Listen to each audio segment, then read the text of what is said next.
So it's hard. I wanted to suffer first. I wanted to suffer. It hurts so bad. She didn't bother nobody. She didn't get in no trouble. All she wanted to do was braid hair and take care of her children. In the mid-hours of August 25th, 2020, a popular hairstylist was shot dead for taking clients to his backyard. At around 7:15 p.m., Jefferson Parish Sheriff's Office responded to a frantic 911 call about a shooting. But what they found was far more chilling than they anticipated. The lifeless body of a 32-year-old popular hairstylist. She had been shot multiple times in cold blood, in the very place she had built her life and career. But this wasn't just another senseless act of violence. It was the culmination of a chilling pattern. Just days earlier, the same man had already tried to take her life, showing signs of a twisted obsession that was spiraling dangerously out of control. What made this situation even more unsettling was the fact that her death wasn't the end of the story. It was just the beginning of a relentless search for a killer who seemed to vanish without a trace. And heartbreakingly, this story isn't the first of its kind we've shared. Do you remember the case of a popular hairstylist who would be shot dead by a boyfriend she recently moved in with? What's up, shawty? If you've not watched this, I'll leave the link at the end of this video. Now, let's take a look at the life and death of Ronica Richberg.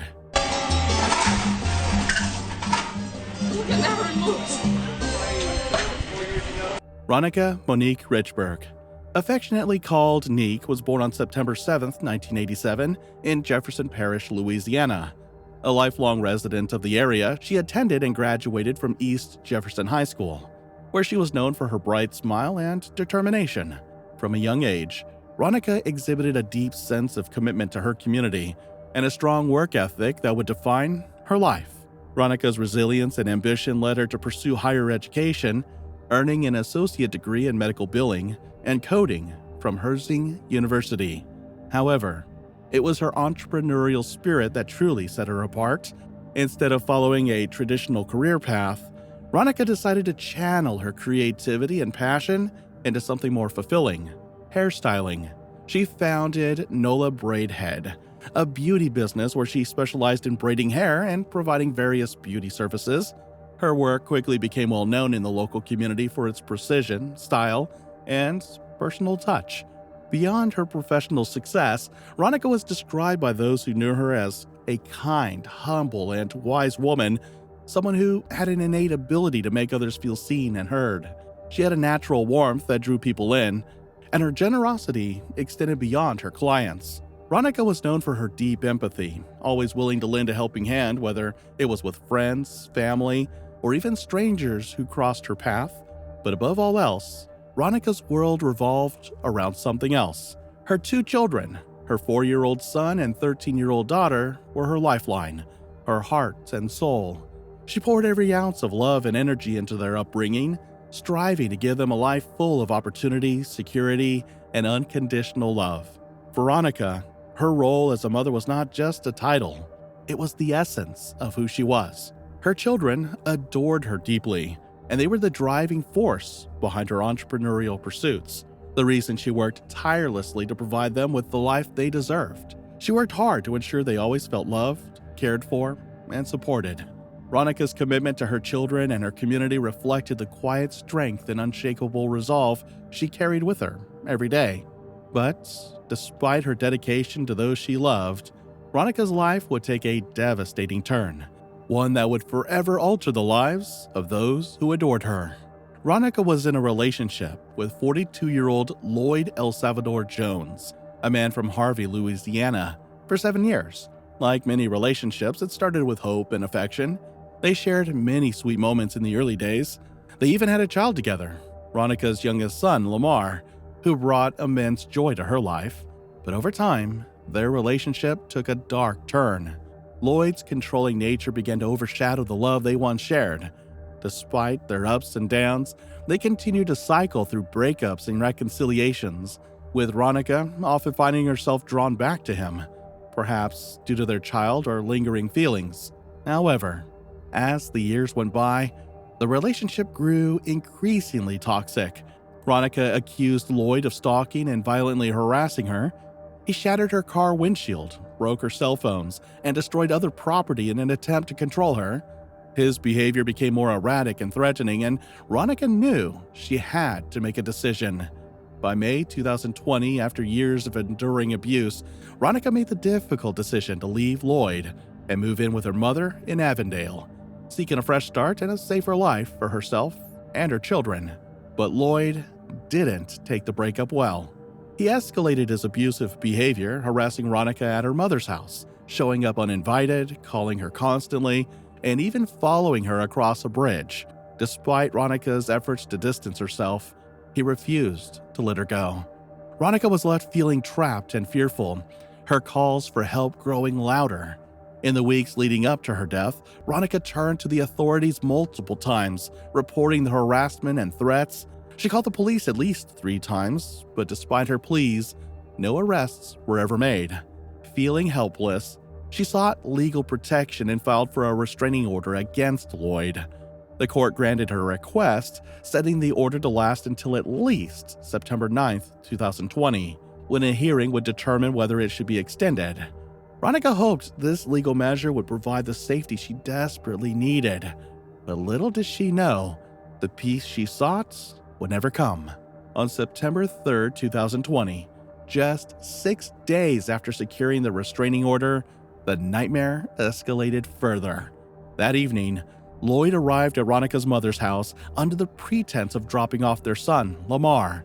When Ronica's mother opened the door to let the child inside, he asked for Ronica repeatedly, his tone growing more demanding with each refusal. When she tried to close the door, Lloyd forced his way in, kicking it open again and again until he stood in the entryway. He demanded to know where Ronica was. Ronica's mother explained that Ronica was doing hair, but that wasn't enough for him. His determination to confront Ronica grew stronger. This moment would set off a horrific chain of events. Inside the house were Ronica, her mother, her 2 children, her mother's boyfriend Daryl Stewart, and a client of Ronica's, who was there getting his hair braided.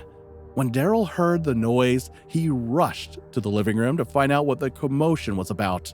Little did he know what he was about to witness. Without warning, Lloyd pulled out a gun and began firing at Daryl, hitting him in the neck and arms. But he wasn't done. In a desperate attempt to escape, Ronica and her terrified client ran to the bedroom to hide. Ronica dashed to the bathroom. But Lloyd wasn't done yet. His rage drove him to the bedroom. After kicking the bedroom door, he found Ronica in the bathroom. There, in a tragic and brutal act of violence, he shot her, killing her instantly. The terror didn't end there. Lloyd then returned to the living room and continued his attack on Daryl, who miraculously survived despite multiple gunshot wounds. In a moment of sheer courage, Ronica's mother did the unthinkable. Fueled by desperation, she threw herself onto Lloyd's back, trying to stop him. She fought with everything she had, her love for her family giving her strength. But Jones overpowered her, broke free, and bolted out the door and fled the scene in a dark-colored GMC pickup truck, leaving a trail of devastation behind. Ronica's mother, who was shaken and terrified, immediately called 911 as she begged for help to save what was left of her family. The crime scene was chaotic and tragic, with responders racing to assist the survivors. As police arrived, they immediately began piecing together the horrific events. Inside, they found 2 victims. Ronica lay lifeless and was pronounced dead at the scene. Daryl, on the other hand, miraculously survived the attack. While Daryl, although wounded, provided crucial information about what had happened, despite multiple gunshot wounds, he was rushed to the hospital for treatment. His injuries were severe, but fortunately, not life-threatening. Ronica's mother, devastated by the loss, was left in shock. With Ronica dead and Daryl seriously injured, the search for Lloyd became a top priority for the authorities. Ronica's mother, still trying to make sense of the tragedy, called for justice, saying that she wanted Lloyd to suffer for what he had done. I wanted to suffer first. I wanted to suffer. It hurts so bad. I'm trying to keep it together, but it hurts. Authorities quickly issued a manhunt for Lloyd El Salvador Jones, who was now facing multiple charges, including first-degree murder and attempted murder. Meanwhile, the community of Avondale was rocked by the tragedy. Ronica was not just a mother, she was a vibrant part of her community, running a local business and caring for her children.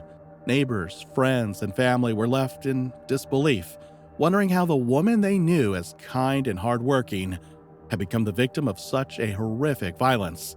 A year later, the investigation remained open, with Lloyd still on the run. Ronica's mother, who had lost her daughter in the most senseless way, continued to hold out hope for justice.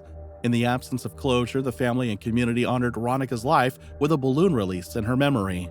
Her children's lives were forever altered, and her legacy would live on in the hearts of those who knew her. As the investigation unfolded, details began to emerge. Ronica had been in a toxic and abusive relationship with Lloyd for years. Despite several attempts to break free, she found herself returning to him time and time again. Her attempts to get away from Lloyd were only met with increased aggression. The protective order she had just obtained was a final attempt to safeguard her and her children. Unfortunately, that protection came too late. Detectives worked tirelessly to track down Lloyd, who had fled the scene in his truck.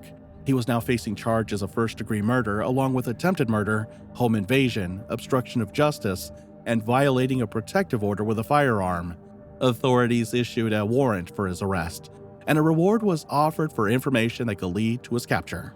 The case continued to garner public attention as the investigation deepened, and the authorities hoped to bring justice to Ronica's family. The investigation would take a critical turn. Police learned that on August 25th, just a day after the murders, Lloyd's phone had briefly connected to a cell tower near Philadelphia Road and Rossville Boulevard in Baltimore County. This lead proved significant as it placed him in a new location, giving investigators a fresh trail to follow. Authorities quickly mobilized their resources, hoping to track down the suspect before he could flee further. But when they got there, they didn't find him. The area was quickly searched, but there was no sign of Lloyd. It seemed he had vanished once again, leaving investigators with more questions than answers. Despite their best efforts, the trail went cold, and they were forced to broaden their search, now facing the grim reality that he could be anywhere. The authorities, however, didn't give up. The Jefferson Parish Sheriff's Office made a public plea for help, urging anyone with information about Lloyd's whereabouts to come forward. Sheriff Joseph Pinto, Jefferson Parish Sheriff's Office. I'm going to be very, very brief, but give you some initial information. I'll certainly provide additional information when I have the opportunity to do so. A $5,000 reward was offered for any lead that could help bring him to justice. As of now, Lloyd remains at large. Until Lloyd Jones is brought to justice, the wounds will remain open, and the search for closure will continue, leaving Ronica Richberg's case unresolved. The small town of Avondale, known for its strong sense of community, was shaken to its core by the senseless violence that had shattered the lives of those who knew Ronica. The murder of Ronica, a beloved mother and entrepreneur, left her family, friends, and clients reeling. Ronica had worked tirelessly to build a better life for herself and her children, and her tragic death would never be forgotten. Neighbors who had once seen Ronica braiding hair and raising her children in what seemed like a peaceful life were now struggling to comprehend the horror that had unfolded. The contrast between her warm, peaceful nature and the brutal violence she endured left everyone stunned. Many began reflecting on the warning signs they may have missed, but the realization of the violence that had occurred was overwhelming. Ronica's mother was devastated by the loss of her daughter. She spoke publicly about her grief. Sweet and humble. She didn't bother nobody. She didn't get in no trouble. All she wanted to do was braid hair and take care of her children. Describing Ronica as a sweet and loving woman who had only ever wanted to care for her children, Kim expressed her anger toward Lloyd, the man who had taken her daughter's life. I wanted to suffer first. I wanted to suffer. It hurts so bad. I'm trying to keep it together, but it hurts. Accusing him of never truly caring for Ronica despite their years together. She also spoke of the profound emotional scars left on her grandchildren who had witnessed the violence and chaos that night. As the search for Lloyd, now a fugitive, began, the fight for justice for Ronica was just beginning. The community that had known her as a kind and hardworking woman was left to mourn, and her death served as a reminder of the dark undercurrents of domestic violence that many had failed to see. Ronica was laid to rest on Saturday, September 5th, 2020. On the day of her funeral, a solemn procession of family, friends, and loved ones gathered to say their final goodbyes. The church was filled with mourners who had come to pay their respects to a woman taken too soon. Ronica's children, though young, would forever carry the weight of their mother's absence, and the service reflected the profound impact she had on those around her. During the eulogies, Ronica's mother spoke of her daughter's love for her children and how she always dreamed of providing a better life for them. It was clear from the heartfelt tributes that Ronica's life, though cut short, had touched many. Those who spoke about her remembered her as a gentle soul, someone who would do anything for her kids, and someone who found fulfillment in her work and community. Ronica's funeral was a moment to remember her and reflect on how fleeting life can be. The gathering brought the town of Avondale together in sorrow, but it also reinforced the need for vigilance in the face of domestic violence. Her death served as a tragic reminder of how deep emotional pain can manifest in devastating ways, especially when compounded by controlling, violent behavior. Lloyd's previous interactions with law enforcement, including multiple restraining orders filed by Ronica, should have been significant red flags. His history of violent behavior, including stalking, harassment, and physical abuse, was well documented. Yet, it wasn't until that fateful night when Ronica secured a protective order against him that things took a deadly turn. The family was left questioning how the legal system had failed to protect Ronica in the face of ongoing threats. Despite the restraining orders, Lloyd was still able to access her home, demonstrating the systemic failures that contribute to the danger faced by women in abusive relationships. The story of Ronica Richberg is one of heartbreaking loss, but also a call to action for us all. How many women and children have to suffer in silence before we truly listen? How many more warning signs do we need before we intervene? And how many other victims are out there who have yet to secure the protection they need before it's too late? Despite the tragedy that Ronica's death represents, her legacy lives on in the hearts of those who knew her and in the work of those who have been inspired by her story. The memory of Ronica as a loving mother, a kind and humble entrepreneur, and a victim of senseless violence serves as a reminder that we must continue to fight for justice, not only for her, but for all victims of domestic violence.